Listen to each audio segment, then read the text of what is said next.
Hello friends, movies all about আপনাদের স্বাগত। সন্তান মুভির প্রথম গান ঠাকুর থাকবে কতক্ষণ ড্রপ করা হয়েছে। এটা একটা দুর্গাপুজোর দৃশ্য। দশমীর দিন ঠাকুরকে সবাই বরণ করছে এবং সেই উপলক্ষে একটি গান। এই গানটায় মিউজিক দিয়েছেন জিৎ গাঙ্গুলি, আর গানটা গেয়েছেন অমিত কুমার ও জিৎ গাঙ্গুলি দুজনে মিলে।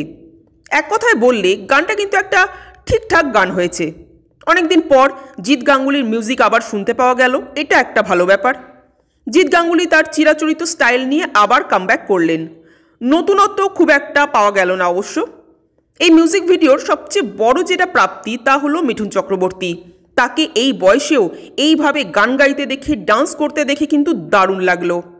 মিঠুন চক্রবর্তী মানে একটা ইমোশন, স্পেশালি বাঙালিদের কাছে। তিনি কোনো সিনেমায় থাকা মানেই সমস্ত আকর্ষণের কেন্দ্রবিন্দু তিনিই হবেন, এটাই স্বাভাবিক। এই গানের ক্ষেত্রেও তার অন্যথা হলো না। গানটা শুনতে যে খুব দারুণ লাগছে তা নয়, তবে গানটা দেখতে কিন্তু দারুণ লাগছে, এবং তার এক ও একমাত্র কারণ মিঠুন চক্রবর্তী। আপনাদের গানটা কেমন লেগেছে, বিশেষ করে মিঠুন চক্রবর্তীকে কেমন লাগলো কমেন্ট করে জানাবেন। আর আমাদের ভিডিও ভালো লেগে থাকলে প্লিজ লাইক, শেয়ার ও সাবস্ক্রাইব করতে ভুলবেন না। Thank you.